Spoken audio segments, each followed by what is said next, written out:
Welcome back to Mana Central. I'm Kenny. And I'm Sam. We've got a lot of Oath of the Gatewatch stuff to cover today, ton of spoilers dropped, and we're going to get to it right away. First off, we got some clarification from some of the earlier spoilers where we saw that new mana symbol, that diamond-shaped, colorless symbol that we saw on Kozilek, the Great Distortion. He was awesome.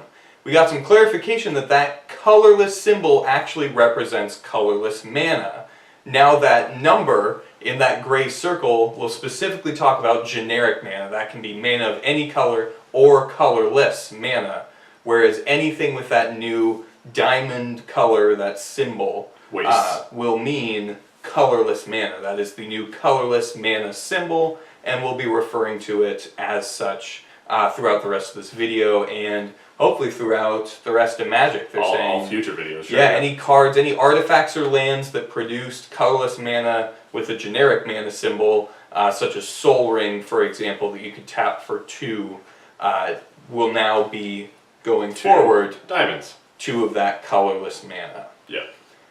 So to start off, one of my favorite new lands from the set is Crumbling Vestige. It enters the battlefield tapped, and when it enters the battlefield, you can add 1 mana of any color to your mana pool. And then, for the rest of the game, you can tap it for 1 of that colorless mana. And I really like this card because as soon as it hits, you get the color you want, you get the color fixing, and then for the rest of the game, you get colorless. I think it's super versatile. I love that it's a common, so you're hopefully going to see lots of them. Plenty of them. And I would absolutely play this in a deck. Especially Commander, when mana fixing is super important when you're in 2 or 3 colors, and potentially even in Standard. Yeah, absolutely. Next up we have Seagate Ruins, a new rare land for Oath of the Gatewatch. It's tap to add a colorless to your mana pool, or 2 and a colorless to tap and draw a card. You only activate this ability if you have no cards in hand. That's pretty sweet because you're going to be able to get some card draw when you really need it, and you've got the mana to do it. So that's really sweet, especially it's not a legendary land, so if you have 2 of these out at once, you can stack those abilities. You'll end up drawing 2 cards. Yeah. Because the requirements met when you activate the ability. Yeah. So there's been some people have compared this to Library of Alexandria. People are talking about maybe some legacy action with this card. I think it's really great. Great way to fill your hand. You know, you keep 3 mana up, potentially cast a counter spell or cast something during your opponent's turn, and then maybe pay any extra mana you have to draw a card when they end their turn. Yeah. I think it's really neat. I think it's actually going to see a lot of play. Next up we have Spire's Needle, the red-white man land. Comes into play tapped. You can tap it for a red or a white. You can also pay 2 a red and a white to make it a 2/1 elemental with double strike until end of turn. It's still a land. And I really like this. A lot of people have been loving Shambling Vents and how it can become a 2/3 lifelink blocker. I think a 2/1 double strike blocker would also be great. That'd be awesome to kind of hold that over your opponent's head, be like, sure, come at me, but anything with 4 toughness is going to be eaten up by this land. Yeah, and Mardu finally has a man land. You know, it's not just absolutely. Yeah. Double strike really fits the bill for exactly what Mardu does, so it's going to be cool. I'm really excited to see it. It'd be fun. I'm probably going to incorporate it into a couple of my decks as well. And now we drop back to an uncommon land, Serene Valley. It enters the battlefield tapped. Tap to add green or white to your mana pool. Not much else you could really say about it. Nope, we're getting Gates back at uncommon rarity too. Yeah. Be great and limited for mana fixing, and Commander for having more alternatives for your dual lands. Do you think they're putting a fix on Pauper a little bit to try and limit the dual lands in Pauper? I don't know. I just, Gates at uncommon. It's gonna be a thing. Yeah. Cool. And now we have Mooreland Ash, another Gate at uncommon. I assume we'll probably be seeing either just the allied color runs or all 10. So far, the only ones that have been spoiled have been allied colors. So maybe we'll see all 10 of them. Maybe we'll just see the 5 ally colored Gates get Could be functional reprints. Yeah. Yeah. Uncommon too? I don't know. I don't get it either. Right? Limited. Gotta remember limited. Meandering stream. Battlefield tapped. More of the same. White, blue. Next up we have Unknown Shores, a common land. You can tap it for a colorless, or you can pay 1 and tap it to add 1 mana of any color to your mana pool. So it fixes your mana. You can turn mana that your other lands have produced into any color that you want. Yeah. Kozilek's presence warped the lands, stripping away layer after layer. It sure did. Unknown Shores. Well, here's my favorite so far. I really like it a lot. Holdout Settlement. It taps to add a colorless to your mana pool, but then you can tap it to tap an untapped creature you control to add 1 mana of any color to your mana pool.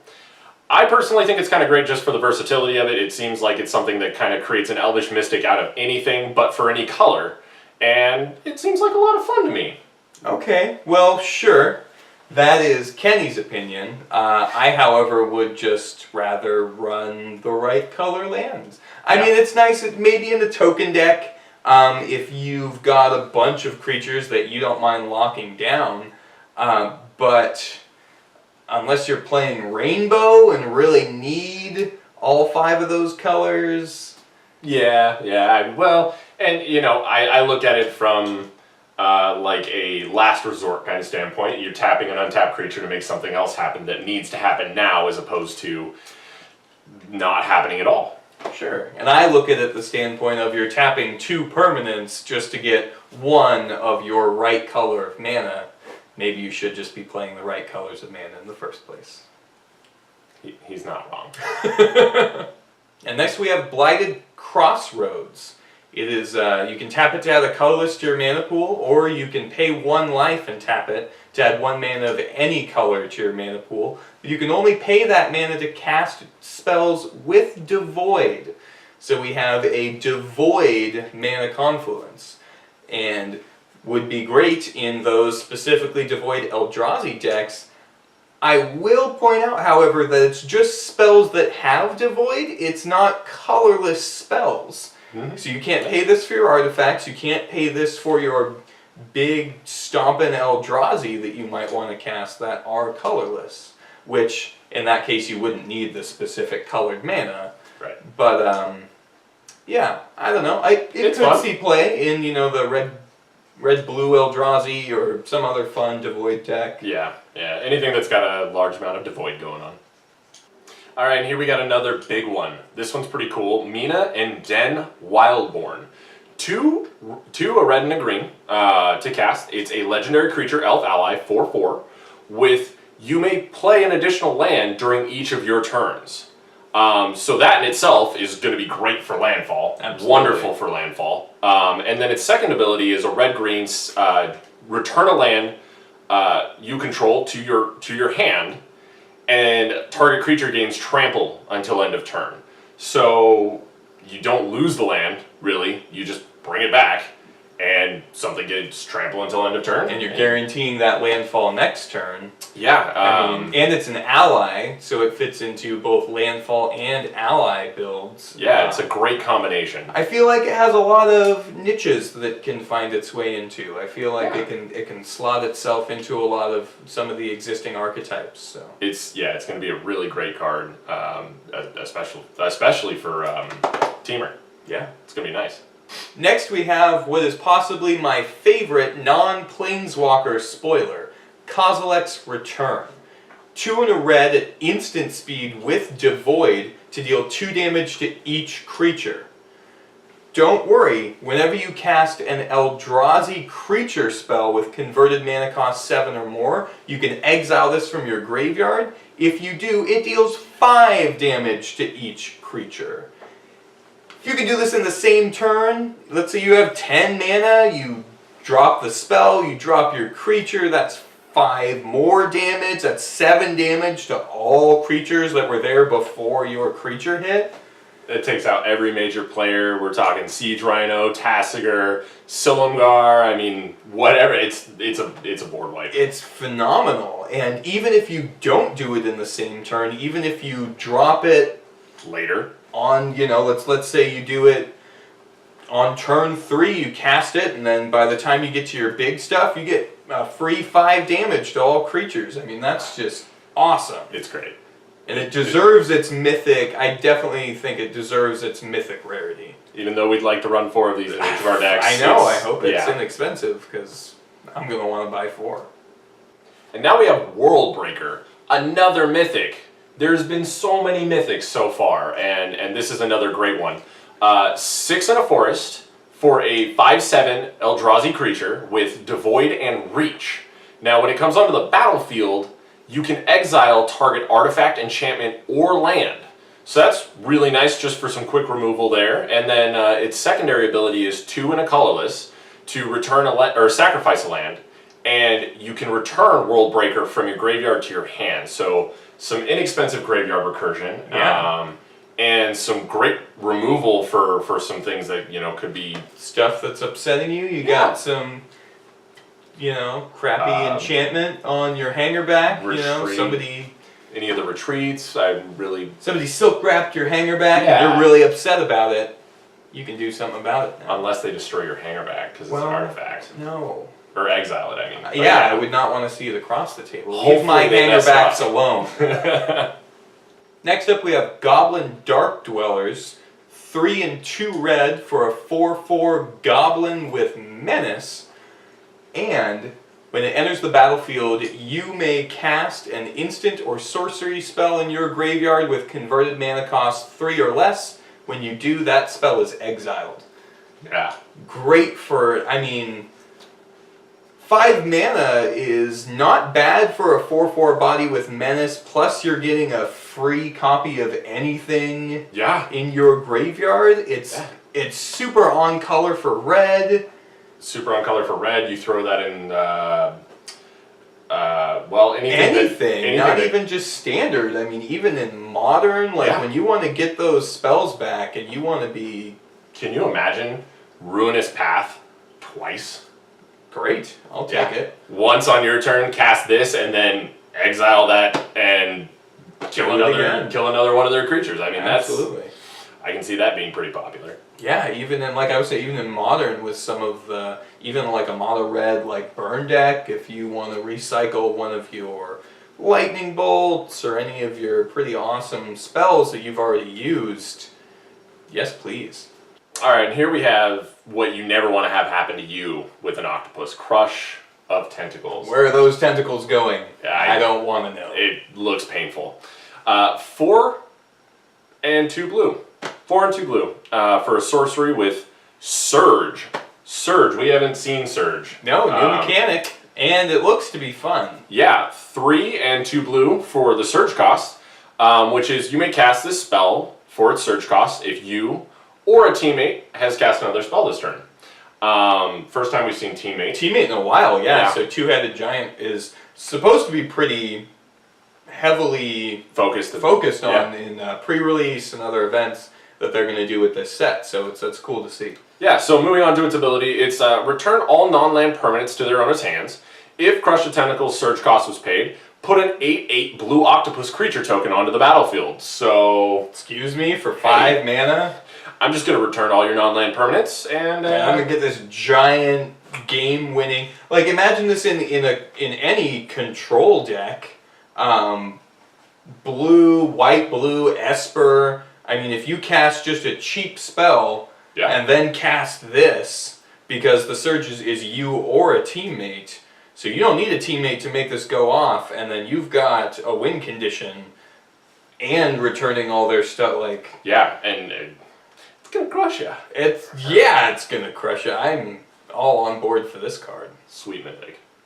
Now we're gonna move on to Endbringer. He brings ends! Which is not only a great name, but also a great card. This is 6 mana, 5 and a colorless for an Eldrazi that untaps during each other player's untap step. His, mine. His, mine. Or in a multiplayer game in Commander, His, you get mine, everybody's. Absolutely. You can tap it to deal 1 damage to target creature or player. You can pay a colorless and tap it to have target creature not be able to block this turn. Or attack. Yeah, attack or block. And you pay 2 colors and tap it to draw a card. And this thing's untapping during every untap step. I am so excited for this. Yeah, he's a wicked 5/5. As you can see, it's the promo art too, which means promo action right there. Absolutely. He's got a big body, he's impactful on the board, and he's untapping every untap step. He's nice. Nice Eldrazi. And now we have a wicked, wicked new Sphinx. Sphinx of the final word. I have to say that out of all the Sphinxes out there, this is probably the one I'm most likely to play. Not in Standard. Or probably not in Modern. Definitely not in Modern. I see him in Commander. Because he's 5 and 2 blue to cast. 7 converted mana cost is a little spendy. But his abilities are, to say the least, pretty fantastic. He's flying and hexproof. He's a 5/5. He can't be countered. When you cast him, he's just... there he is. And his secondary ability is instant and sorcery spells you control can't be countered by spells or abilities. Fantastic.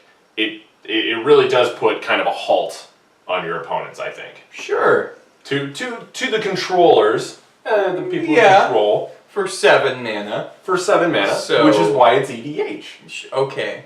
I I'll give you Commander. That I is can see literally it the only application that I could see for this. Maybe in my new red-blue Your Mythic's Commander Crazy deck, Commander which deck. was awesome. And Yeah. if you guys haven't seen that video, check it out.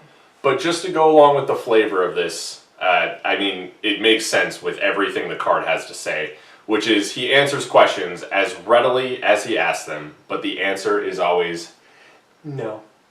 And we love blue for its ability to say no. No. I love blue for its ability to say no. No.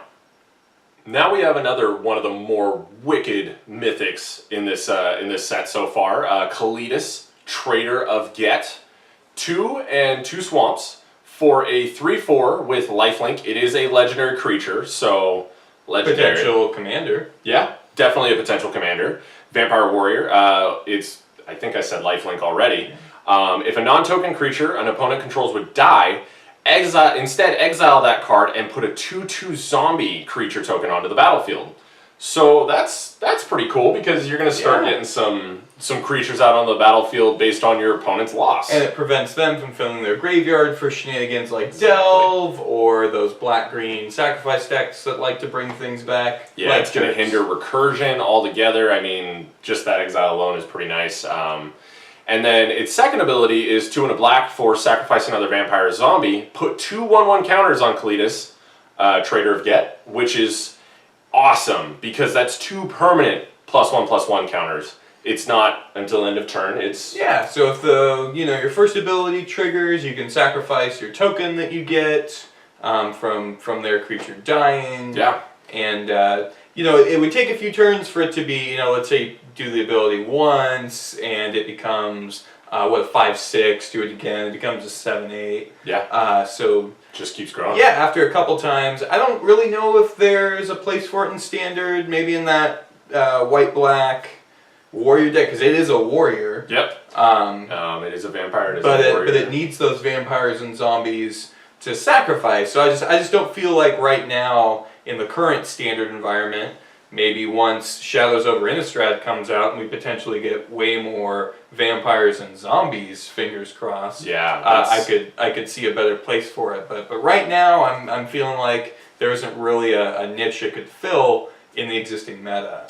Yeah, the hope at is, least in Standard. Yeah, the hope is that with Oath of the Gatewatch, Zendikar had a lot of vampires and of course allies. So we're seeing a little bit of allies. We're seeing a little bit of vampires right now. We're hoping to see a lot more vampires, and then along with Shadows over Innistrad, that should carry a lot of vampires, a lot of zombies. Zombies, man. That'll really fill the need for Kalitas, I think. Which right now it's a great segue into what could be greater. All right, here we go. Last 2 cards we're going to talk about. Best 2 cards we're going to talk about. My personal favorite will go first. Nissa, Voice of Zendikar. 3 mana, 1 and 2 green. +1, put a 0/1 green plant creature token onto the battlefield. Great blocker, great to protect Nissa. -2, put a +1/+1 counter on each creature you control. Re-up those hangerbacks. Make sure your Den protectors are extra protected. I love that second ability in the Abzan shell because your Warden of the First Tree, your Hangerbacks, your Den Protectors, you're going to want to be beefing them up. And if you can get to her bomb, holy smokes, -7 to gain X life and draw X cards, where X is the number of lands you control. Landfall. Oh man, it's like you're going to have potentially a lot of lands. So I see her in the Abzan's Shell, and I see her in Landfall, and I'm in love. This card is going to be great. I can see how she and Sword of the Animist are going to get along really great. You know, not as obviously attached to her, but yeah, anybody who's, you know, helping her along. Yeah, absolutely. Get those lands. If you can get to that bomb, oh man. And 3 loyalty. Honestly, 3 loyalty and 3 mana. 3 loyalty. She comes out so early. I love it. And she is great. I will give you that. She is really great. Normally, Nissa is like one of my all-time favorites personally. I think the artwork for her is the best artwork for Nissa that I think I've seen. Yeah, that's great art. I love Worldwaker. Don't get me wrong. I think Worldwaker is probably one of the best arts for Nissa as well. But this one really just has all kinds of beauty to it that I think is awesome. But I'm not as excited about this Nissa as I have been about other Nissas in the past. And Kenny's a little bit more passionate about the next card. You're absolutely right. I am a little bit more passionate about Chandra, Flamecaller. 4 and 2 red for a 4 loyalty Planeswalker. Yes, she's 6. And 6 is not really a selling point for something that I would be excited about, because that's a lot to pay for a Planeswalker, or any card for that matter. I mean, it's one shy of the Sphinx that we talked about being only good in EDH. But I think this Chandra is going to be just awesome. Her +1, I really feel is going to be undervalued. It's put 2/3/1 red elemental creature tokens with haste onto the battlefield, exile them at the beginning of the next end step. If you look at it from its raw value there, it's 2 3/1s for a total of 6 with haste right away. Granted, they're going to go away at the end of your next end step, but that's 2 3/1s that you can swing for, take out your opponent's field a little bit, or take out a couple of Planeswalkers. I mean, it's going to be mean to Jace. It's going to be mean to Ob Nixilis. It's not going to play well with anything that's, you know... Assuming by turn 4, 5, or 6 that your opponent doesn't have decently blocking creatures. Assuming that your opponent doesn't have a great board state. But I mean, imagine your opponent's not doing so hot. That's 6 damage for a +1. A +1 ability. Okay, moving on.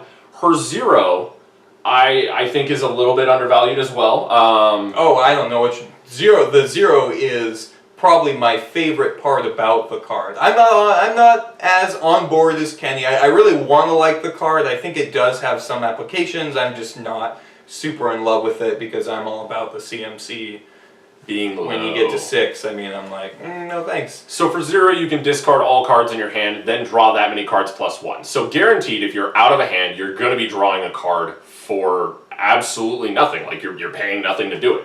But if you've got, you know, a handful of just lands in those super cheap, you know, like red burn decks or nothing you really want, you're looting for cards that are going to just make your opportunities better than your opponents. You're going to be having just all of the chances to make the best out of any match you're in. And it's discard, so it potentially fuels Delve or anything else that you might want to have going on in your graveyard. Right, exactly.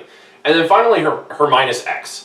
That's really a huge one for me too, is the fact that it is a -X. She can come out on the battlefield right away.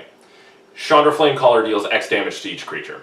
So, hits the battlefield, 4 loyalty, you drop her down by 3, and that wipes anything with 3 toughness or less. I mean, they're just gets rid of the smaller dudes, gets rid of Mantis Rider, gets rid of a non-transformed Jace, gets rid of Soulfire Grandmaster, gets rid of Monastery Mentor, any token deck. And yeah, I mean, granted, and you still have a Planeswalker. That's what I think is huge, is that you can bring her out, drop 3 damage on each creature, and then still have a Planeswalker for your next turn.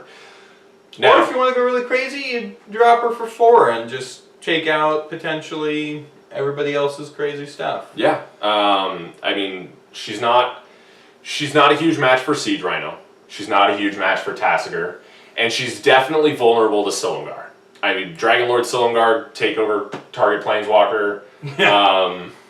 That would be a bummer, because your opponent would gain all the benefits from Chandra, and you wouldn't. But so far, I think that she has a lot of potential, and just like we saw, now I'm not necessarily comparing it the same, but just like we saw with the previous standard block, she's kind of like an Elspeth Sun's champion in a way, how she kind of functions with the battlefield. She's same converted mana cost. I'm going to give it my thumbs up. I think this Chandra is probably the best Chandra we've seen out of the Chandra iteration so far. And I will also give it a thumbs up. I'm not trying to bash or hate on the card, but it is definitely no Elspeth Sun's champion. Yet it's the same CMC, the same plus loyalty ability that adds tokens, but it's not the same. It is different in Chandra's own flavor.